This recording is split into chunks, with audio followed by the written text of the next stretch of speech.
잠깐 기도하겠습니다.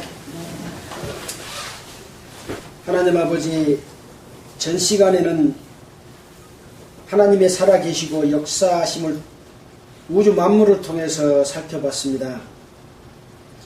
이 시간에는 천지를 창조하신 것과 이스라엘의 역사를 통해서 하나님의 살아계시고 역사하심을 공부하고자 합니다.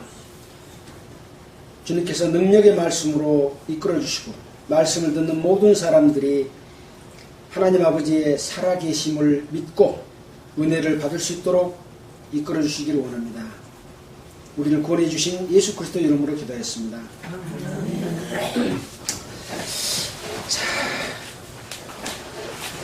전도집회 두 번째 말씀입니다. 이 시간에는 하나님께서 천지를 창조하신 것과 그 창조하신 것이 사실인가, 에덴 동산이 있었다고 들었는데 그 에덴 동산이 실질적으로 있었던 곳인가, 이런 문제, 또 하나님께서는 이스라엘 백성을 선택해 가지고 이스라엘을 통해서 하나님을 나타내 보여주시는 역할을 하는데 이스라엘의 역사 속에서 어떤 일을 하셨는가 하는 것들을 가능하면 최대한 9시 20분 안에 끝내도록 하겠습니다. 좀 힘드시더라도 시간 그렇게 크게 재지 말고 하십시오. 힘드시더라도 여러분, 한 생명이 태어나는 데는 10달이 걸렸잖아요.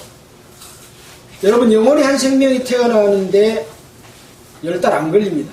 3일도 안 걸리거든요.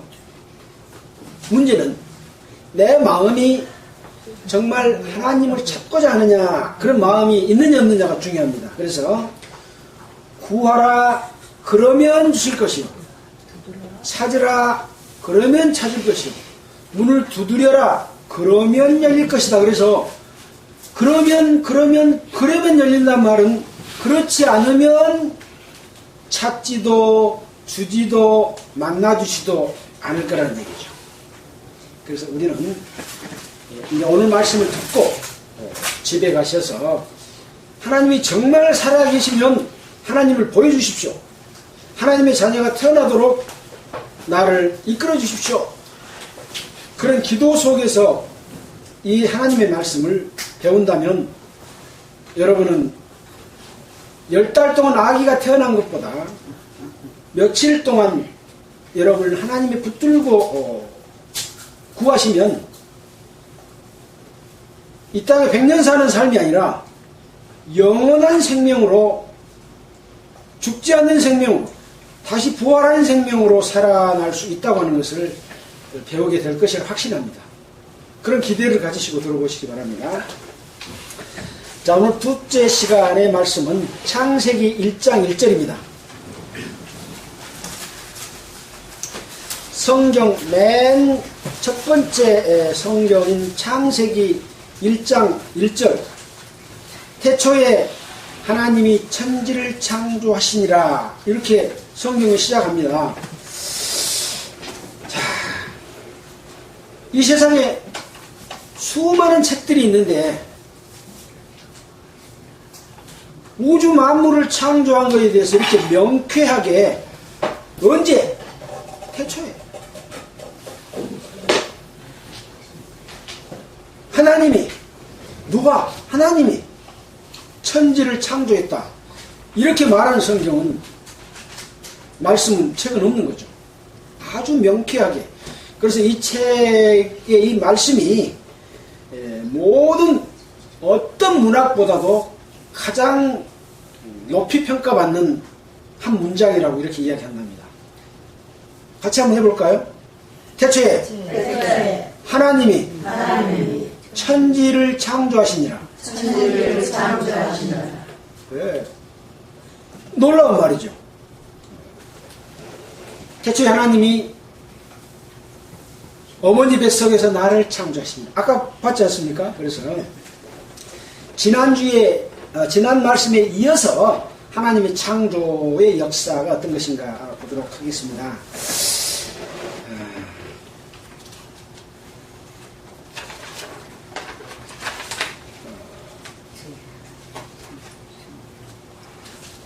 이제 이렇게 말씀해 놓고 첫째 날, 둘째 날 이렇게 쭉 그 창조하신 내용을 기록해 놓고 있습니다. 창세기 1장 2절부터 말씀을 보면 땅이 혼돈하고 공함에 흑암이 깊음에 있고 하나님의 신은 수면에 운행하시니라 하면서 하나님이 가라사대 빛이 있으라 하심에 빛이 있었고 그 빛이 하나님 보시기에 좋았더라. 빛을 낮이라 칭하시고 어둠을 밤이라 칭하시니라. 저녁이 되며 아침이 되니 이는 첫째 날이라. 첫째 날은 빛을 만드셨습니다. 똑같이 두 번째에는 궁창은 하늘을 이야기합니다. 하늘을 만드셨습니다. 그 다음에 땅과 바다를 만들었고 셋째 날에는 채소와 과목을 만들었다. 그 다음에 넷째 날에는 밤과 낮을 만들었다. 그래서 해와 달과 별을 만드신 내용을 기록하고 있습니다. 그 다음에 다섯째 날은 새를 만들었고 물고기를 만들었다.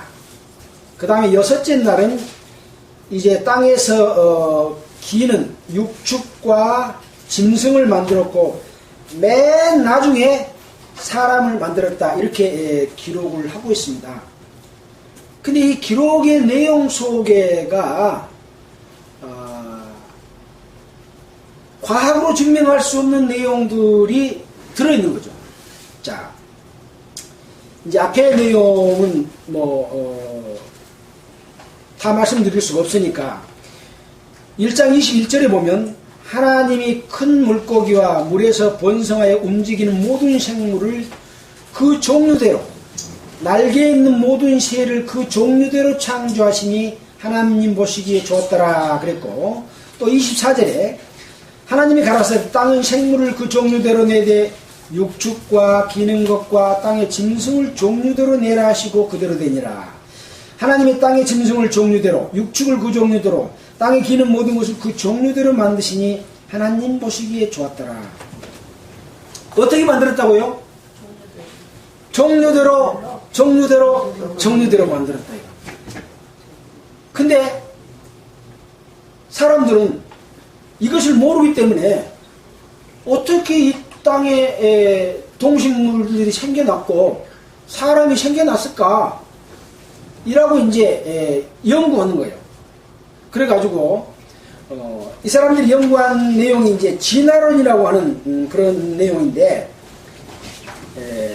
진화론은 무엇을 이야기하냐면 아주 작은 아메바가 무척주동물이 되고 어류가 되고 그 다음에 양서류는 개구리 같은 종류이지 않습니까? 그 다음에 파충류, 그 다음에 원숭이, 이 원숭이가 사람이 됐다. 이렇게 아메바에서 진화돼서 사람이 됐다라고 진화론은 말하고 있는 것이죠. 그래서 이것을 그동안에 오랜 기간 동안에 진화론을 학교에서 가르쳤습니다. 왜 그렇습니까? 하나님이 창조하신 창조를 믿지 못하도록 마귀가 역사에서 인간 세계를 지배하기 위해서 그런 거죠. 근데 이제 과학이 발달해서 이것을 살펴보니까 우리가 식물을 구분할 때도 종, 속 해가지고 쭉 그 표가 나오지 않습니까? 종류대로 만들었다는 것이 학교에서 배웁니다. 또 동물도 종류대로 만들었어요. 그래서 사람은 사람이고 원숭이는 원숭이죠. 또 새도 참새는 참새의 종류가 있는 것이고 또 비둘기는 비둘기 종류가 각기 다른 거예요. 그래서 각 종은 종대로 암수가 있어서 그 알을 낳든지 새끼를 낳든지 그 종족이 번성되도록 그렇게 창조하신 것이 창세기에 기록이 되어 있어요. 그러니까 아메바에서 무척주동물이 되고 어류가 되고 양서류 되고 파충류가 되고 원숭이가 되고 사람이 된 것은 완전히 거짓말로 이미 드러난 거죠. 그래서 이 원숭이가 사람이 되었다고 하는 이런 이론에 대해서 너무 허무맹랑한 것을 사람들은 그걸 학교에서 배웠으니까 믿는다고 믿는 사람들이 지금도 있어요. 그런데 이 사람도 그렇고 다른 동물도 그렇고 각기 창조물에는 설계도가 있다 이겁니다. 설계도. 그 설계도가 뭐냐? 우리 몸속에 있는 그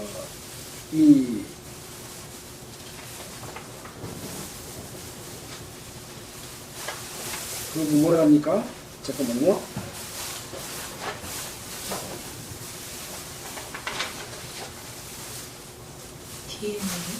네, DNA.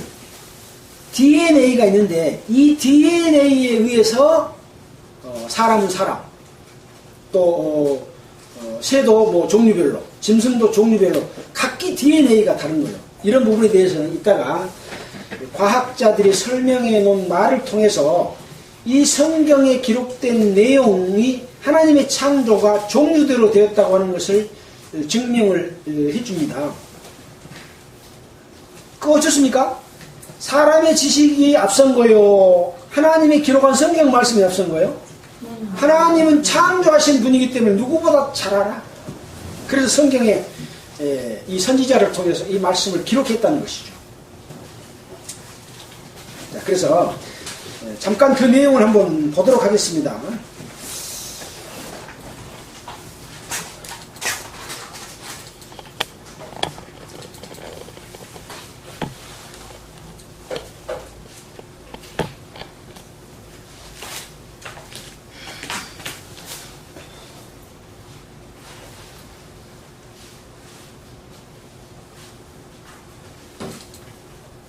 생명은 저절로 생겨난 것이 아닙니다.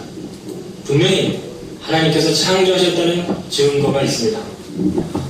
그 증거에 대해서 설명드리도록 하겠습니다. 쉽게 생각하면 이렇게 생각하실 수 있습니다. 우리 주변에 자동차나 비행기나 그리고 건물들이 많이 보입니다. 그 모든 것 하나하나가 다 설계도를 가지고 있습니다. 그러면 중요한 것은 생명입니다. 생명체에 설계도가 있습니까? 생명체 가운데 사실은 가장 궁금한 것이 우리 사람들이죠. 이 사람의 설계도가 있습니까? 많은 사람들은 사람에게 무슨 설계도가 있겠는가? 그런 것은 없다라고 생각을 합니다. 그러나 사람의 설계도가 분명히 있습니다. 그것이 어디에 있는가 하면 바로 사람 속에 그 설계도가 들어있습니다. 사람뿐만 아니라 모든 생명체는 그 생명체 속에 설계도가 있습니다. 그 설계도가 무엇인가 하면 DNA라는 것입니다. 아마 DNA라는 이름을 많이 들어보셨을 것입니다. 유전공학, 유전정보, 이 모든 단어들은 다 생명체를 연구하는 것입니다. 이 DNA는 이러한 모양으로 생겼습니다.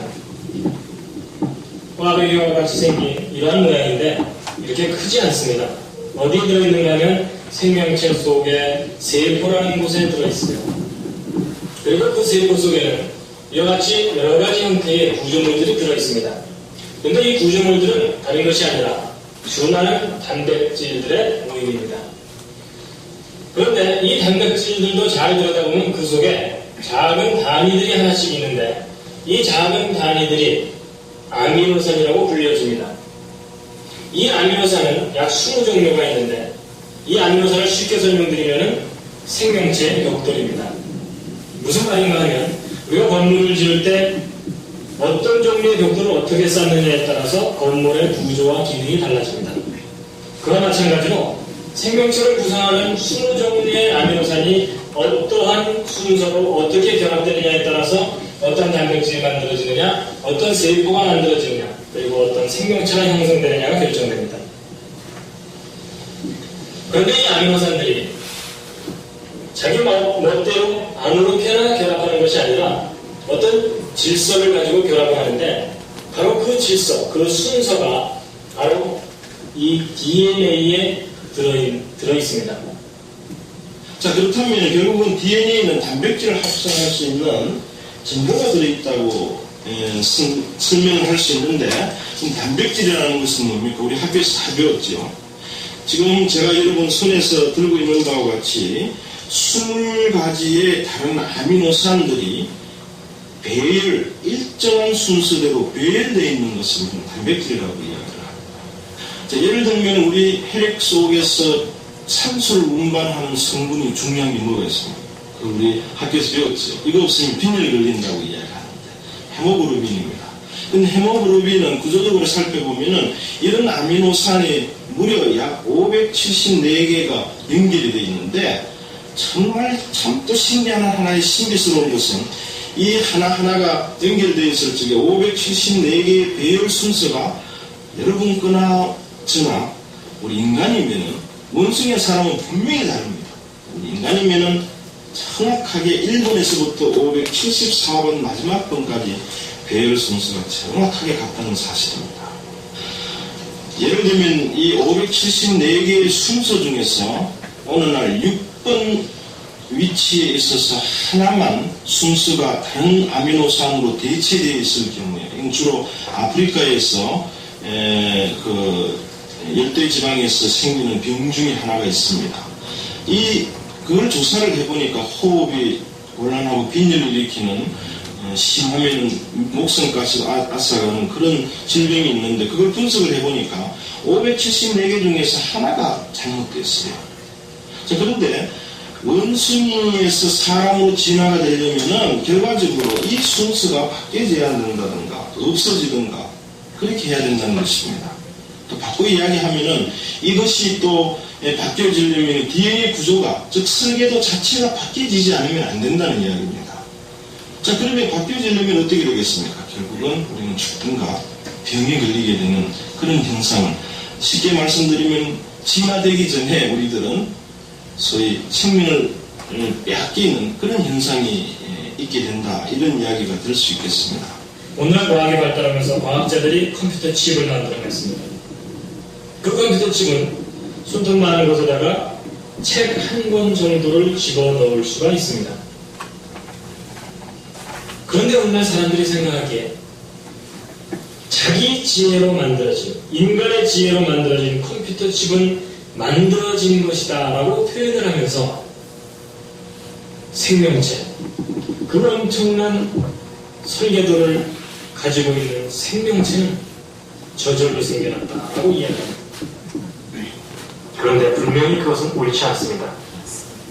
생명체 속에 들어있는 그 어마어마한 정확한 정보, 설계도는 결코 아무 지혜 없이 저절로 생겨난 것이 아닙니다.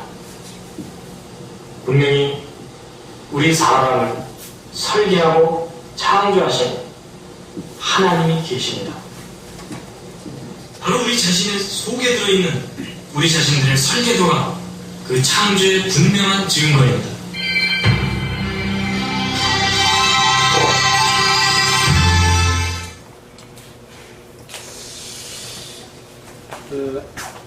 이와 같이 과학자들은 하나님께서 각 종류별로 DNA가 각기 다르다.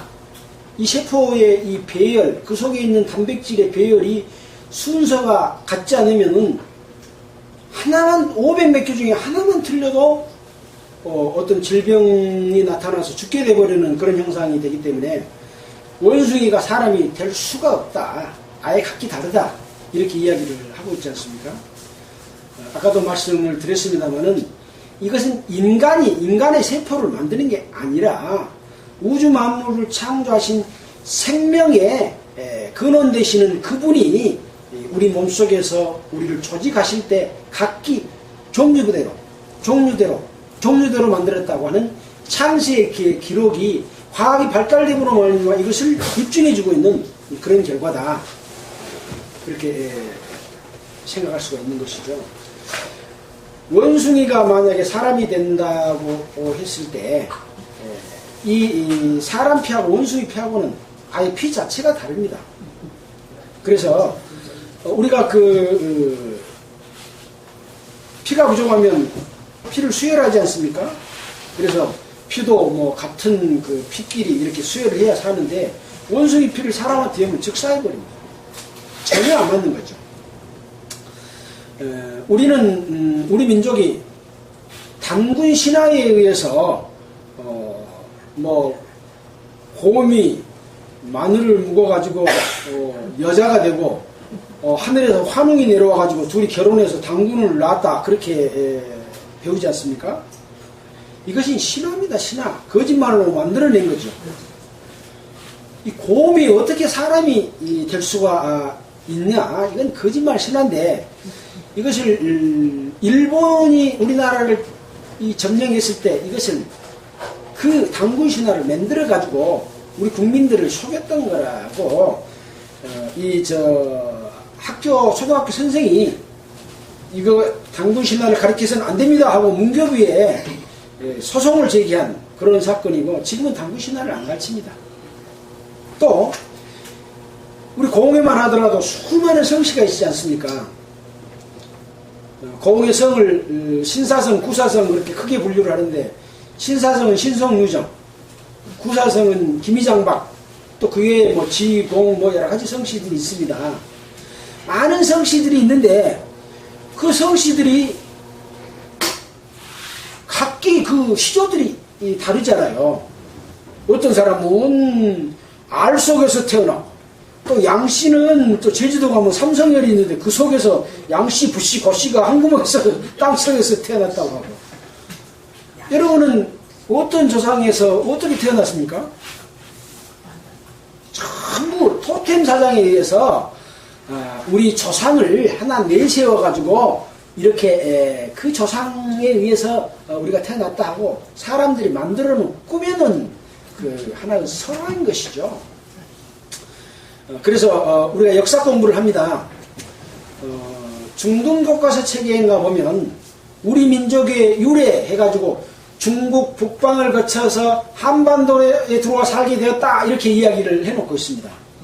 또 꿈나라 만화 한국사에서도 우리 민족은 동방문화권에 살았던 동이족으로서 한족, 예맥족이라고 불렀으며, 인종상으로는 몽고인종, 이게 황인종, 그러니까 셈함 야벳으로 따지면은 셈족에 해당되고,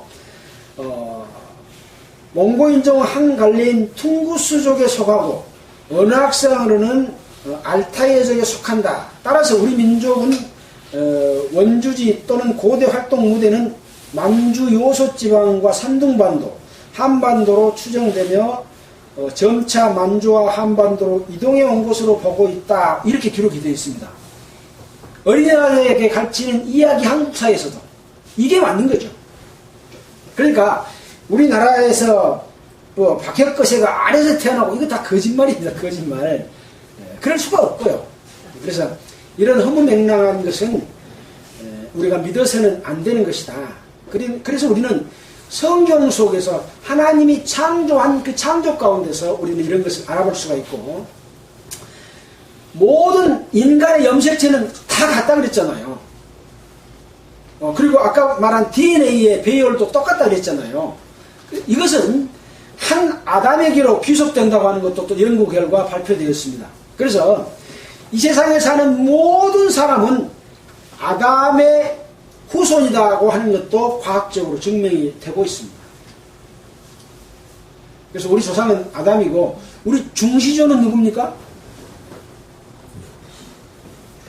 아담의 후예들이 노아우 홍수가 일어나가지고 다 죽고 누구만 살았어요? 노아와 8 식구들이 살았잖아요. 그래서 노아의 자손들은 셈, 함, 야벳입니다. 창세기 11장에 그 이전에 기록이 되어 있어요. 그래서 세계의 인종을 구분할 때 셈족, 함족, 야벳족으로 구분을 합니다. 우리가 역사를 배울 때. 우리는 어떤 족입니까? 큰아들인 셈족입니다. 함족은 어디요? 아프리카. 색깔 검은 사람들 함족. 야베 쪽은 유럽 쪽입니다. 그래서 우리는 노아의 후손 중에서 큰아들 후손이다. 어디 가서 큰 소리 쳐도 좋습니다. 그래서 장자 후손이라고. 그래서 이렇게 지금은 인류의 그 혈통을 분류할 때도 셈족, 함족, 야비족으로 되어 있고, 성경에 셈족은 어디로 퍼져나가서 누구누구를 낳고 누구 낳고 쫙 그렇게 되어 있습니다. 함족은 어디로 가서 어디로 퍼졌다. 또 야비족은 어디로 가서 어디로 퍼졌다. 이런 내용들이 상세하게 기록이 되어 있어요. 어떤 체계가 이렇게 사람 인물까지 다 들어서 설명하면서 기록된 책이 어디가 있습니까?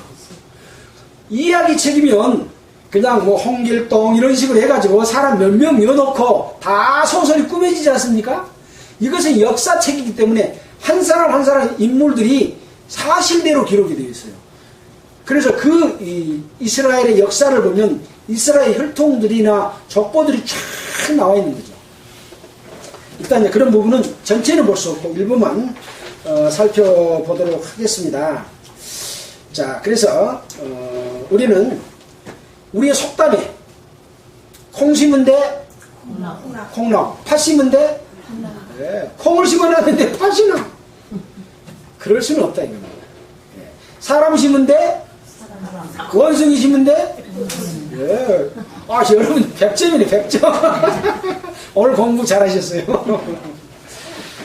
그래서 우리는 참 허무맹랑한 인간의 방법에 의해서 하나님을 도전하고 하나님을 믿지 못하도록 하는 이 계계 속에서 우리는 많은 학문을 배웠고 잘못 살고 있다. 성경을 통해서 이걸 바로잡고 그랬을 때 하나님을 알게 되고 하나님으로부터 우리에게 주어지는 그 은혜와 우리에게 주어진 그 영광 이런 것들을 우리가 얻을 수 있는 그런 사람인 거죠.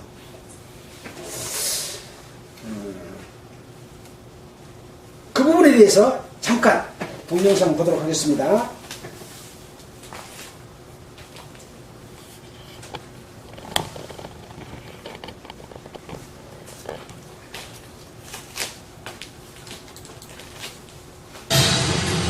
태초에 하나님이 천지를 창조하시고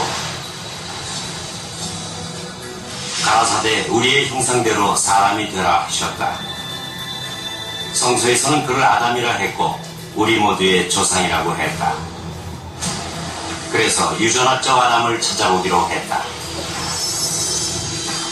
DNA에 들어있는 작은 단서가 지구상에 살고 있는 모든 남자들과 인류의 공통조상인 한 남자를 연결하고 있다. 그래서 과학적, 유전학적으로 증명된 아담을 찾아보기로 했다. 지구상에 존재하는 모든 인간에게 DNA를 제공한 최초의 인류.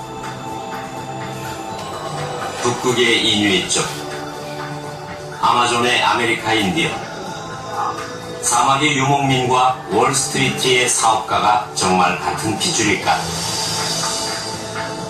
내셔널 지오그래픽 소속의 유전학자 스펜서 웰즈가 아담을 찾는 작업을 지휘하기로 했다. 한편 파테솜의 그 남자에게서 나온 Y 염색체는 마지막 단서를 제공하고 있었다. 이 Y 염색체를 전 세계에서 채취한 수천 명의 염색체와 비교했다. 그 결과 엄청난 사실을 발견했다. 모든 Y 염색체에 존재하고 있으며 현재 전 세계 모든 남자들에게 있는 변종을 찾아낸 것이다. 우리가 찾고 있던 공통의 변종이었다. 우리는 DNA 추적을 통해 나무의 뿌리에 도달할 수 있었다. 모든 가지가 한 남자, 한 Y 염색체와 연결되어 있었다. 자, 이와 같이 우리는 모두 아담의 후손이라고 하는 것이 이런 그 과학자들의 어떤 그 연구를 통해서 밝혀진 사실입니다.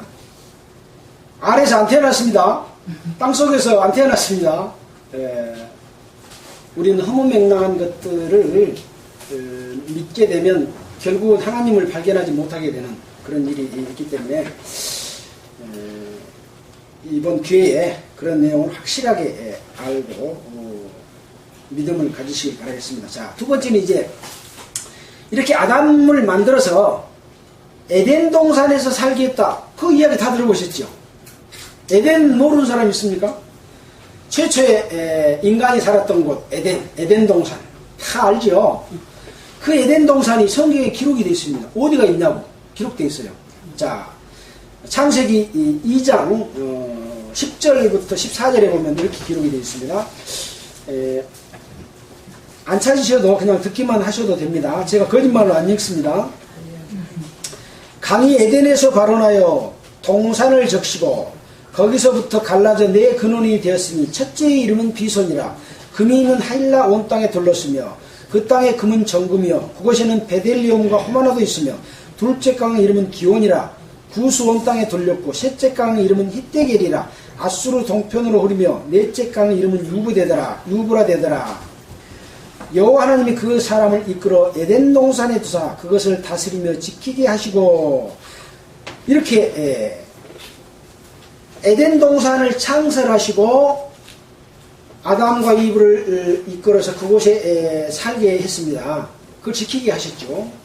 이 에덴 동산의 위치가 있는데 이 성경에서 말한 에덴 동산이 실제로 있었느냐 하는 것에 대해서 우리는 살펴볼 필요가 있지 않겠습니까? 우리가 역사를 배울 때 인류 문명의 발상지 그래가지고 배우지 않습니까? 맨 먼저 생겨난 문명이 무슨 문명이에요? 메소포타미아 문명. 그 다음에 나일강 주변에 발생된 이집트 문명. 그 다음에 중국의 황하 문명. 그 다음에 인도의 인더스 문명. 이것이 세계 문명의 4대 발상지입니다. 맨 먼저가 메소포타미아 문명이죠. 바로 이곳은 에덴 동산이 인류가 최초로 살았던 그 문명의 발상지입니다. 자, 이거에 대해서 또 살펴보도록 하겠습니다. 그래서 여기에 나와 있는 이 강의 이름은 이제 4개 강이 흘렀다고 그랬는데 그 중에 2개는 지금도 그 강이 흐르고 있어요. 하나는 히데겔이라. 아수르 동편으로 흐르며 그랬는데 이 히데겔은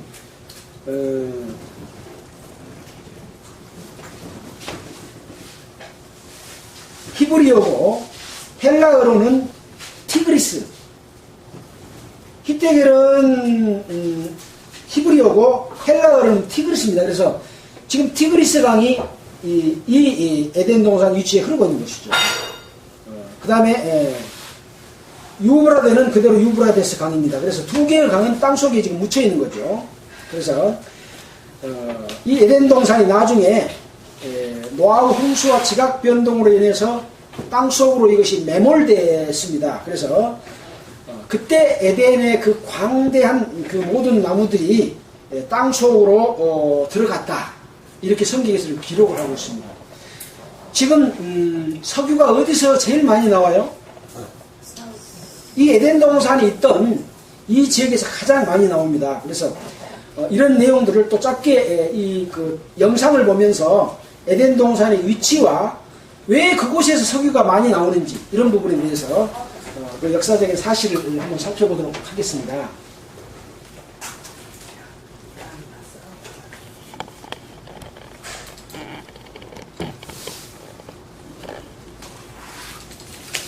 자, 여기 보면 시딤 벌판은 온통 역청수령으로 가득 찼는데 소돔왕 고모라 왕이 달아날 때 그들의 군인들 가운데서 일부는 그런 수렁에 빠지고 나머지는 산간으로 달아났다.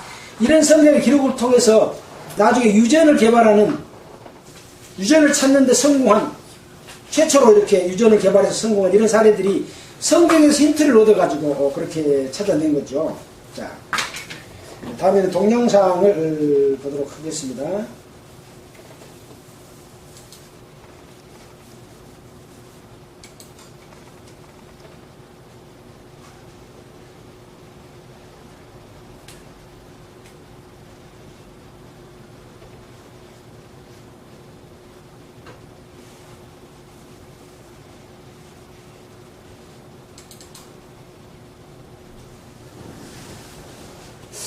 자, 동영상 전에 잠깐 그 자료들 한번 보겠습니다. 여기 지금 비손, 기온, 히데겔, 유브라데 강이 있죠. 이 에덴 동산 지중해 깊은 곳에 잠겼을까 이런 지금 신문 내용이고 지금 동그랗게 채도는 에덴 동산이 있었던 지역입니다. 자, 조금 지도를 좀 크게 했습니다. 이게 지금 강이 흐르는 지역이죠. 티그리스강, 유프라테스강 두 강은 지금 땅속에 묻혀 있죠. 이 밑에 비송강이죠. 그 다음에 이쪽에 기온강입니다. 자, 에덴 동산은 이곳에 에덴 동산이 있는 지역이다. 그래서 옛날에 이 밑에 있는 아라비아 반도도 옛날에는 비옥한 땅이었다. 그래서 지금은 이제 그 땅속까지 그 촬영하는 레이저 촬영 기술이 발달해서 땅속 10m까지도 낱낱이 찍는데 에덴 동산에 강이 발견됐다 이렇게 기록해서 영상으로는 이와 같이 옛날에 강이 흘렀던 흔적을 발견을 하고 있습니다. 그래서 옛날 사하라 사막에서도 거대한 강이 흐르고 있었다 이렇게 이야기를 하고 있습니다. 그래서 그쪽 지역에 있는 벽화에서도 이런 동식물들이 지금 사하라 사막에는 아무것도 못 살잖아요. 근데 이런 동식물들이 살고 있었다라는 것을 벽화에서도 살펴볼 수 있는 것이죠. 그래서 그 비옥한 땅에는 이렇게 큰 나무들이 있었다는 것을 이야기를 하고 있습니다. 이 메타세콰이아의 나무입니다. 현재 가장 큰 나무들로 알려져 있죠. 그래서 성경에 이렇게 보면 너희 여호와 광대함이 에덴 모든 나무 중에 어떤 것과 같은 거 그러나 내가 에덴 나무와 함께 지하에 내려갈 것이요 이렇게 지하에 묻혀 있다고 하는 것을 이야기했고 그래서 요즘 표시된 것은 전부 기름을 추출하는 그런 유전이 있는 곳인데 어디가 다 몰려 있어요? 전부 옛날 에덴 동산에 있어 무성했던 그 동산이 이 동식물들이 지하로 다 내려가서 갑작스럽게 고열로 인해서 이게 탁 응축이 돼야 기름이 되지 차근차근 썩어버리면 기름이 안 돼요. 그래서 기름의 생성 과정을 보면 그런 어떤 지각의 변동이 한번 있었다는 것들을 설명을 해주고 있죠. 자, 지금 이제 이렇게 해서 석유의 생성된 과정을 또 이렇게 도면으로 그려놨습니다. 그래서 다른 지역에서 일부 석유가 나기는 하지만 아주 극소수량이 나오고 있는 거죠. 석유는 노아 홍수 때 동식물이 묻혀서 생성된 수백만 년 전 것이라면 시추할 때 분출 안 된다. 그래서 갑작스러운 그런 거에 의해서 지각 변동에 의해서 이렇게 생성이 됐다라는 그런 보도입니다. 에덴 동산은 지금은 페르시아만이다.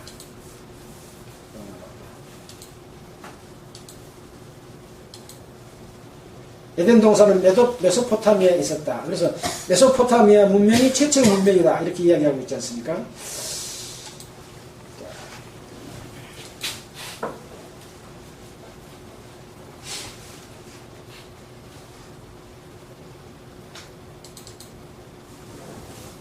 저 봉우리 넘어 정동쪽에 에덴 동산이 있을 것입니다.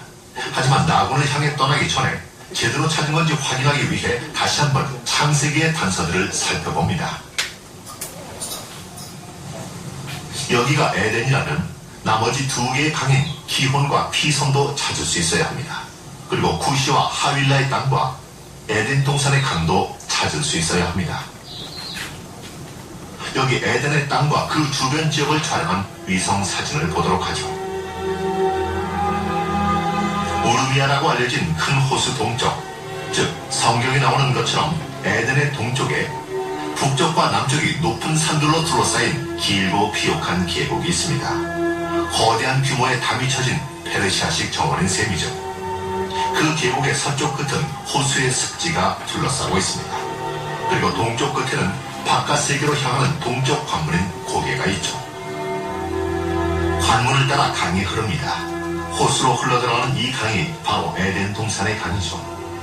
계곡의 북쪽에는 아라스 강의 지리들이 흐르는 비옥한 땅이 있습니다. 그런데 아라스 강에는 또 다른 이름이 있습니다. 7세기경 이슬람 세력이 페르시아를 침략했을 때 아랍 지리학자들은 이 강을 가이훈이라고 불렀죠. 성경에 따르면 기혼은 쿠시의 땅을 가로질러 흐릅니다.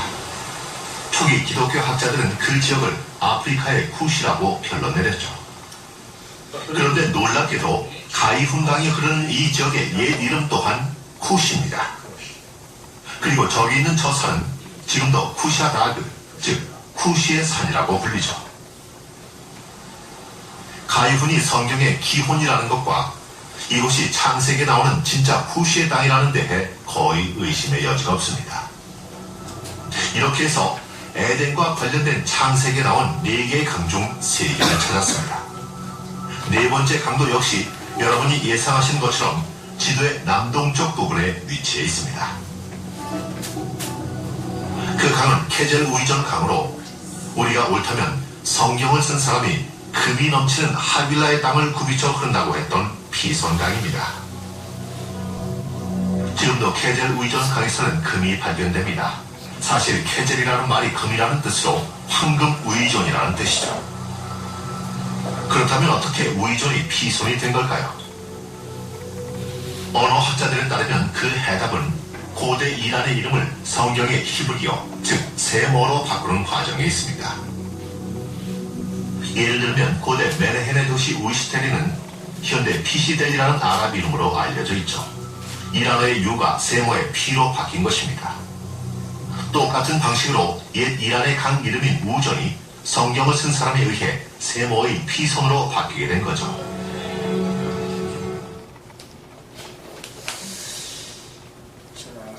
에덴 동산에 관한 자료는 많이 있지만 다 살펴볼 수 있는 시간이 너무 짧은 것 같습니다. 또 뒤에 있는 대로 그런 부분에 대해서는 배우기로 하고 시간이 짧기 때문에 다음은 노아 홍수에 관한 말씀을 보고자 합니다. 창세기 6장 5절로 8절에 보면 이제 이 아담의 후손들이 에덴 동산에서 쫓겨나서 이렇게 번성해서 이렇게 살게 되는데, 많은 사람들이 이제 이 땅에 살 때에 하나님을 잊어버리고 또 하나님을 배신하고 죄악이 이 세상에 관영했다고 하는 그런 내용이 기록이 되어 있습니다. 창세기 6장 14절에 보면, 그래서 이제 이 땅을 심판할 것을 계획하시고 당대 의인이었던 노아에게 너는 잣나무로 너를 위하여 방주를 짓되 그 안에 간들을 막고 역청으로 안팎에 칠하라.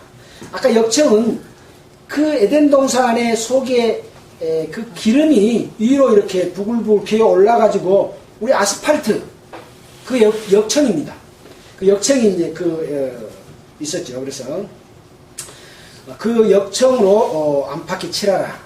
방주의 제도는 이러하니 장이 300규빗, 광이 50규빗, 고가 30규빗이며 거기에 창을 내되 위로부터 한 규빗에 내고 문은 옆으로 내고 상중하 3층으로 할지니라. 이렇게 배의 그 제도를 만들어서 이야기했습니다. 한 규빗은 손끝에서 팔꿈치까지인데 약 방주의 크기는 135m, 또 길이는 폭은 23m, 높이는 14m, 3층 건물로서 약 15,000톤급이라고 합니다. 그래서 과학자들도 이것도 연구를 해서 그때 당시 살았던 그 동물들을 이곳에 넣을 수 있었냐, 충분히 넣을 수 있다, 이런 계산까지 또 해놓은 것도 있습니다만은 그런 부분은 이제 보지 않기로 하겠습니다. 그렇게 해서 이 노아 홍수가 있었습니다. 자, 그래서 이런 노아 홍수가 있는 내용들이 이제 쭉 기록이 됩니다. 홍수가 나서 40일 동안 밤낮으로 비가 내렸고, 또 비가 그쳐서 모든 코로 기시가는 동물들이 다 죽었다. 그래서 이제 시간이 지나서 점점 또 물이 감했고, 어느 날 또 7월 그달 17일에 방주가 아라라산에 머물렀다. 이런 내용들이 또 기록이 되어 있습니다.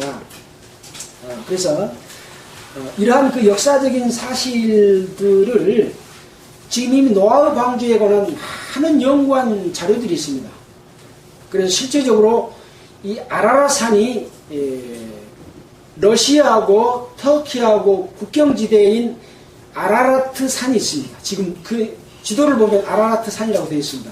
성경에는 아라랏 이렇게 되어 있지만, 그래서 그곳에서 방주를 발견해가지고 그 방주의 조각도 가지고 오고 또 위성으로도 촬영하고 이런 내용들이 많이 보도되어 있고, 또 이 노아우 홍수에 관한 여러 가지 자료들이 너무나 많습니다. 이런 내용을 또 다 살펴볼 수는 없겠는데 몇 가지 자료들만을 이렇게 좀 살펴보겠습니다. 적어도 이렇게 큰 홍수가 났다면 전 세계적으로 많은 홍수에 관한 그런 그 역사적인 기록들이 있었지 않겠습니까? 여기 우리 집뒤에 있는 산이 무슨 산이죠? 주월산. 주월산의 주자는 무슨 주자입니까? 배주자. 월자는 무슨 월자요? 넘을 월자. 배가 이 산을 넘었대요. 노아우 방주가 넘었는지 그렇지 않고는 이 산을 넘을 만한 그 어떤 물이 있었을까요? 저도 이 이름이 그냥 지어진 이름이 아니다. 언젠가 구전에 의해서 이 노아우 홍수 구전은 전 세계적으로 다 퍼져 있습니다. 여기 지금 구민회관 가는 다리 이름이 무슨 다리예요? 모르십니까? 주월교. 예. 주월교입니다. 그래서 배주자 넘을 올자를 씁니다. 그래서 이 노아우 홍수에 관한 기록들은 많이 있는데 다 살펴볼 수가 없기 때문에 간단하게 그때 당시 그 노아우 홍수에 관한 사실에 대해서 몇 가지만 보도록 하겠습니다.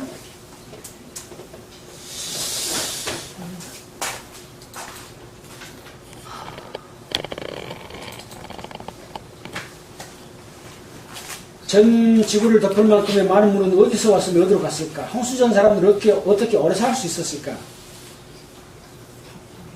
보겠습니다. 자, 이 노아우 홍수 전에 있었던 이 지구의 모습입니다. 위에가 물층이 있고, 또 지구에도 물이 있고, 땅 속에도 물이 있어요. 근데 노아우 홍수 후에는 이 중간에 있는 물층이 어디 갔어요? 없어져 버렸어요. 그래서 옛날 사람들은 태양을 그릴 때 동그랗게 그린 게 아니라 럭비공처럼 이렇게 그렸어요. 왜 그랬겠습니까? 태양이 빛을 통해서 반사돼서 들어오면 럭비공처럼 보이는 거예요. 자, 그래서 이 물층이 있을 때는 이 안에는 남극과 북극이 없어요. 물을 통과해서 햇빛이 들어오기 때문에 전부 다 온화한 그런 지역이었습니다. 그래서 춥고 덥고 봄, 여름, 가을, 겨울 이러한 기온의 변화 때문에 사람이 빨리 늙고 빨리 수명이 단축되는 거죠. 또 밖으로부터는 자외선이 또 차단이 돼서 아주 살기 좋은 그런 곳이었죠. 자, 이렇게 지금 밖에 이렇게 물층이 있었습니다. 남극과 북극으로 그 모든 물들이 모아져서 큰 빙산을 이루고 있는데 지금 이런 물들이 싹 녹으면 지금도 전 지구를 다 덮은답니다. 빙산. 얼음 두께가 엄청나죠. 북극과 남극 얼음이 녹는다면 지구의 온도가 지금보다 3도씩가량 높아지면 북극과 남극 얼음이 전부 녹아서 바닷물이 되고 만다. 북극 얼음은 온 바다에 떠 있으므로 별로 상관이 없겠지만 대륙을 덮고 있는 얼음이 바닷물이 된다면 더 큰 일이다. 지금보다 해수면이 60m나 상승한다. 이런 내용이고 또 그래서 엠파이어트 빌딩을 20층까지 물속에 잠길 것이라고 한다. 바닷속이가요 산보다도 더 높은 이 폭우가 있습니다. 제일 깊은 폭우가 어디입니까? 바닷속에 마리아나 폭우라고 그러죠. 이렇게 굉장히 이 바닷속에 깊이 물을 혹간에 가다 놨다. 필리핀 해구, 재팬 해구 다 기억이 됐습니다.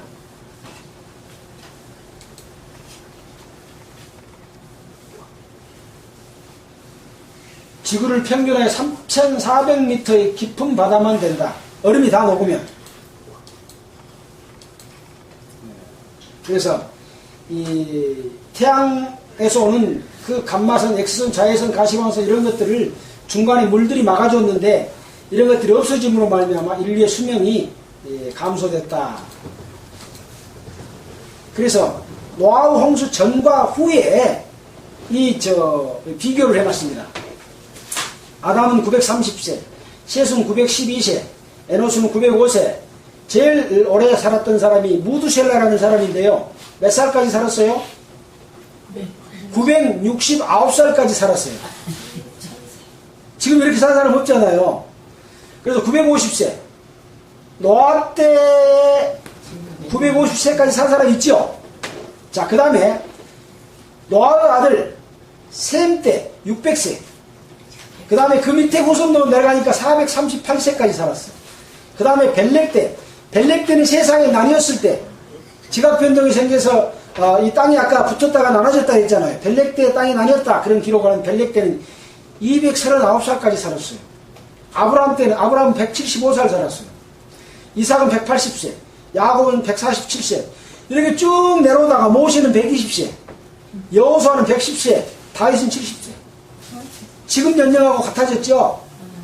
그래서 에덴의 물충이 노아 홍수 때 물충이 싹 쏟아져 내린 이후로 태양광선을 직접 봄으로 말미암아 그 이후에 이제 봄, 여름, 가을, 겨울이 그때부터 생겼고 북극과 남극에 얼음을 모아두었기 때문에 그 이후로 점점 기온이 변화가 심해서 70세, 요새는 이제 조금 의학이 발달해서 100세까지 사는 사람도 있잖아요. 이렇게 나이가 변화하고 있다. 또 수많은 화석의 증거들이 또 그런 것들을 증명해주고 있죠. 그래서 옛날에는 굵은 공룡 같은 그런 짐승들이 살았고 또 바퀴벌레도 30cm 바퀴벌레가 있었고 나비도 56cm, 잠자리도 1m, 또 새우도 2m, 악어는 15m, 소도 9m짜리 소가 있었고, 그래서 지금과는 비교할 수 없을 만큼 살기 좋은 그런 곳이었는데 노아우 홍수로 인해서 점점 수명이 감축돼서 지금과 같은 이런 세상으로 바뀌었다라는 것들을, 이게 이제 그 잠자리 이 화석입니다. 네. 이거 뭐예요? 우리 방에 기어다니는 거. 바퀴벌레. 바퀴벌레. 지금 바퀴벌레하고 비교해보니까 얼마나 차이가 커요? 이런 공룡, 여러 가지 화석들도 또 그것을 증거를 하고 있고. 공룡의 뼈들. 이런 동물들이 살았죠.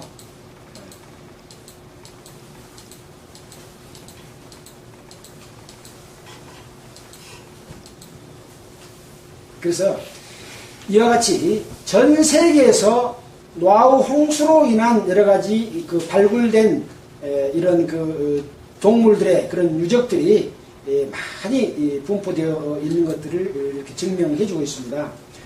그래서 옛날에 맘모스 때나 다지층 나무 이런 것들에 관한 기록도 이렇게 신문에 보도된, 그래서 노아우 홍수는 실제로 있었다 이렇게 신문에서도 보도하고 있죠. 여러 가지 자료들을 통해서 이렇게 보여주고 있습니다.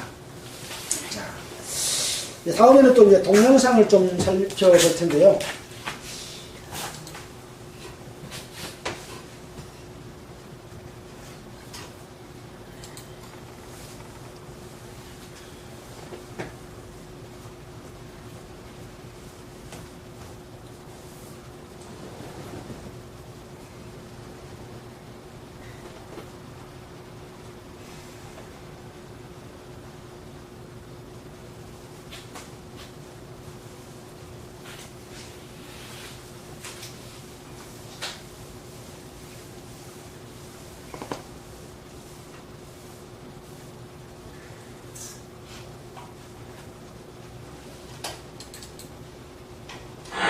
많은 사람들은 노아의 방주가 고대 민속, 즉 신화의 소산물이라고 생각하는 것 같습니다.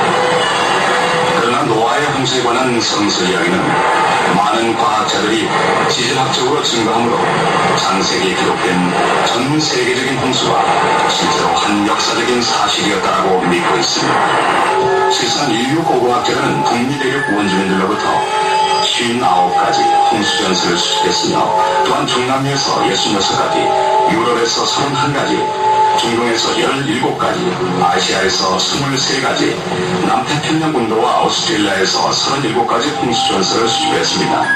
이곳은 이란과 옛 소련 제국의 경계선이죠. 아르산은 약 5,000m 높이로 솟아있으며 24평방마일을 차지하고 있습니다. 고대 많은 유명한 사람들은 그 신성한 산으로 여행을 떠났습니다. 서기 1269년 잘 알려진 탐험가 마르코 폴로는 그의 여행기에서 노아의 방주가 아라렛산의 눈 덮인 봉우리에 놓여있다고 기술했습니다. 세계 제2차 대전 직후 러시아의 파일럿인 자발로스키 중위는 아라렛산 위에서 방주를 보았다는 믿기지 않는 얘기를 했습니다. 자발로스키가 목격한 소식은 니콜라스 황제에게까지 전해졌습니다. 1917년 황제는 두 중대의 병사들을 보내어 이 비범한 발견물의 위치를 파악하고 기록하도록 했습니다. 병사들은 방주를 찾아 그 크기를 재했습니다. 그들 또한 이 거대한 배 사진을 찍어 기록했습니다. 불행히도 이 일은 당시 모국에서 터진 공산주의 혁명 때문에 공개되지 못하고 말았습니다. 약 60m쯤 떨어진 곳에 건물 형태의 구조물이 있는 걸 봤습니다. 분명히 나무로 만들어진 거였죠. 아후라 협곡의 금방이라도 무너질 듯한 상고 끝에 두 번째 장소가 있습니다. 바로 이곳에 방주의 나머지 조각나는 부분이 빙하를 뚫고 나와 있으며 날씨가 좋을 때면 분명히 보이기도 한다고 전문가들은 말합니다. 바로 이 장소에서 몇 년 전 네덜란드 텔레비전 일행들이 우주인 제임스 어윈과 여행을 갔다가 경이로운 사진을 찍었습니다. 우리는 어윈과 함께 비행기를 타고 아라렛 산 위를 날고 있었는데 아우라 협곡 주위를 날다가 우리는 눈 덮인 산 정상에 돌출되어 있는 어떤 물체를 보았습니다. 이것은 마치 노아의 방처럼 보였습니다. 우리는 몹시 흥분했지만은 비행 시간이 다 돼서 기주 다시 돌아가야만 했습니다. 저는 우리 중 몇 사람은 이것이 분명 노아의 방일 거라고 확신을 했습니다. 그래서 맨 마지막 탄탁길에 올랐을 때 우리는 터키 정부로부터 모든 허가를 받았고 마침내 우리는 그날 오후 노아의 방주를 보았습니다. 그들은 생존하고 있으니 그들의 얘기를 증명해 보일 수도 질문에 답할 수도 있습니다. 그들 모두는 반세기에 걸쳐 각기 다른 시간에 산에 올랐지만 그들의 얘기는 놀라울 만큼 똑같습니다.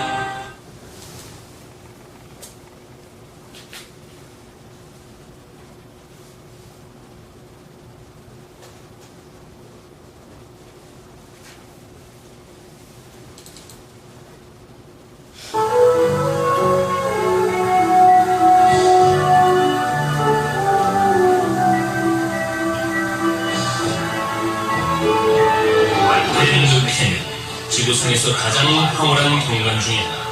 뜨겁고 건조하고 아무것도 자랄 수 없는 곳이 몇백 마일에 걸쳐 펼쳐져 있습니다. 폐의 층층처럼 여러 다른 지층들이 차곡차곡 쌓여 있습니다. 대부분은 태질암들이며 물에 의해서 퇴적되고 물이 빠져나간 후 굳어졌습니다. 다시 홍수에 밀려온 새 층이 그 위에 덧댔습니다. 캘리포니아의 토마린다 대학의 지질학자 아트 체드윅 박사는 캐년에서 여러 해를 보냈습니다.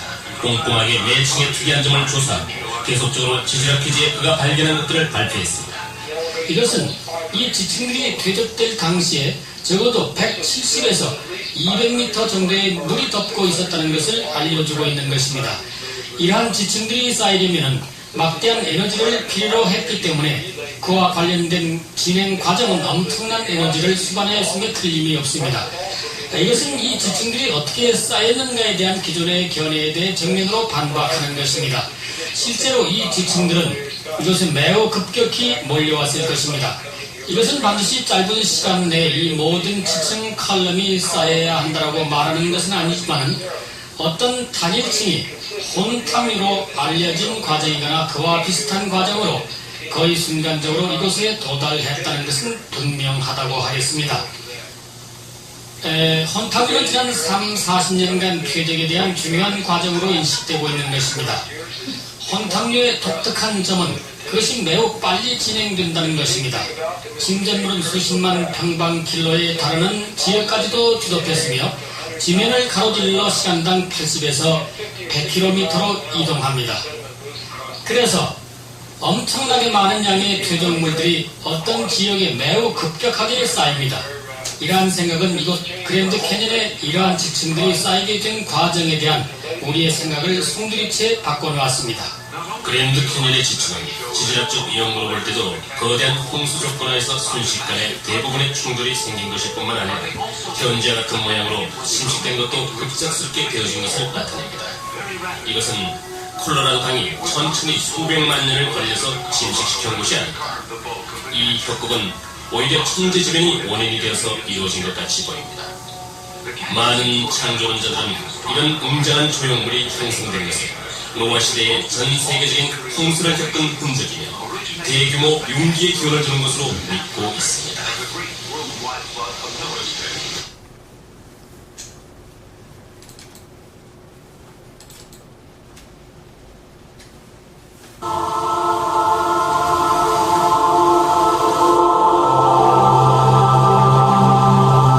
지구상의 사막엔 반드시 소금을 옮기는 거미줄 같은 솔트로드가 있었다.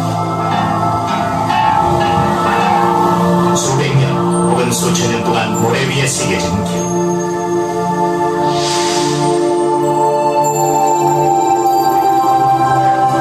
만년설이 얼어붙은 히말라야 산맥에도 보이지 않는 길은 놓여졌다.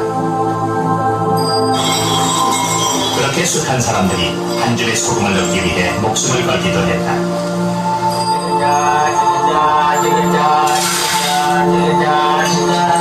소금이 나지 않는 땅에서 소금은 그야말로 하얀색 황금이었다.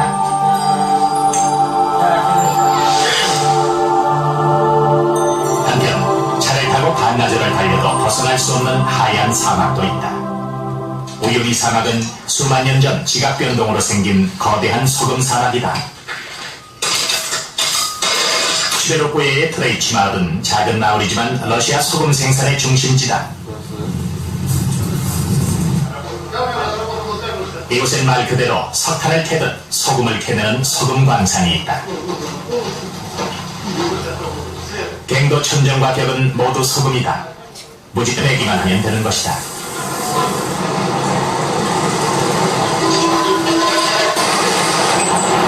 트레이치 광산은 무려 100m에 달하는 소금층이다. 뺏고 써도 남을 만큼의 내장량이라고 한다. 이곳 소금 광산에서 생산된 소금은 러시아 각지에서 식염,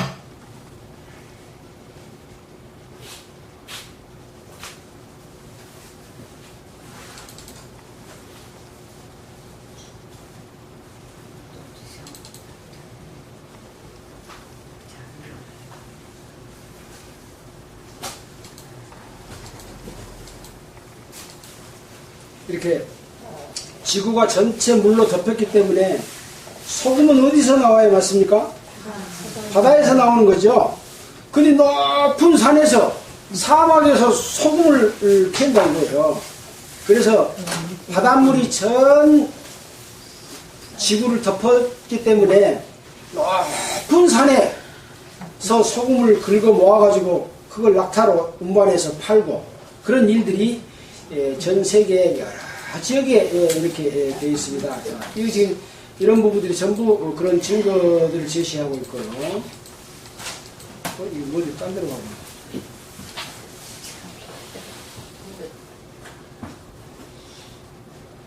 자, 오늘은 너무 오래됐기 때문에 여기까지만 하겠습니다. 자, 오늘 저녁에 살펴본 것은 하나님께서 천지를 창조하셨고 그 창조하는 과정 가운데서 종류별로 만들었다. 그 다음에 에덴 동산을 만들었고 거기에 아담과 이브를 살게 했는데 범죄함으로 인해서 이제 쫓겨나게 되고 그 실제 에덴 동산의 위치가 사실이고 그때 광대했던 여러 가지 나무와 동식물들이 땅속에 묻힘으로 말미암아 그 지역에 석유가 많이 생산되는 유전이 거기서 발견됐고 이런 부분에 관해서 봤습니다. 그 다음에 이제 또 성경에 기록된 노아의 홍수가 실질적으로 역사적인 사실이었다고 하는 것은 무엇을 의미합니까? 이것을 기록한 누구를 생각해야 되는 거예요? 하나님께서 성경을 통해서 기록한 내용이 사실로 드러남으로 말미암아 하나님이 계시고 성경은 하나님의 말씀이다. 그거 알려드리려고 지금 이렇게 자료를 봤습니다. 영리하신 분은 딱 그것을 캐치하셨을 거예요. 네. 그래서 오늘 이제 유대인들의 역사까지 조금 더 하려고 했는데 너무 여러분들 피곤하시고 첫째 날 고생하셨기 때문에 오늘은 여기까지 하고 내일 저녁 6시부터 하여튼 좀 간추려서 하도록 노력을 하겠습니다만은 이게 참 쉽지 않은 것 같습니다. 여러분 수고하셨습니다. 잠깐 기도하겠습니다. 하나님 아버지, 여기 하나님 찾기를 원해서 참석한 영혼들이 많이 있습니다. 주님, 하나님 아버지의 그 놀라우신 그 역사를 볼 수 있는 마음의 눈을 허락하여 주시기를 원합니다. 그리하여 하나님께서 우리에게 베풀어 주신 은혜를 깨달아서 하나님의 자녀로 태어날 수 있도록 이 세상에 태어났다 한 번 죽는 것으로 끝나지 않고 영원한 하늘나라의 백성으로 삼아서 영원히 죽지 않는 삶, 또 영광스러운 삶 가운데 갈 수 있도록 여기 있는 모든 영혼들을 붙들어 주시기를 원합니다. 여러가지 바쁜 세상의 일이 많지만 이 중요한 하나님의 말씀을 뒤로 미루지 않고 꼭 붙들 수 있도록 그런 마음을 허락해 주시기를 원하면서 우리를 구원해 주신 예수 그리스도 이름으로 기도하였습니다. 수고하셨습니다.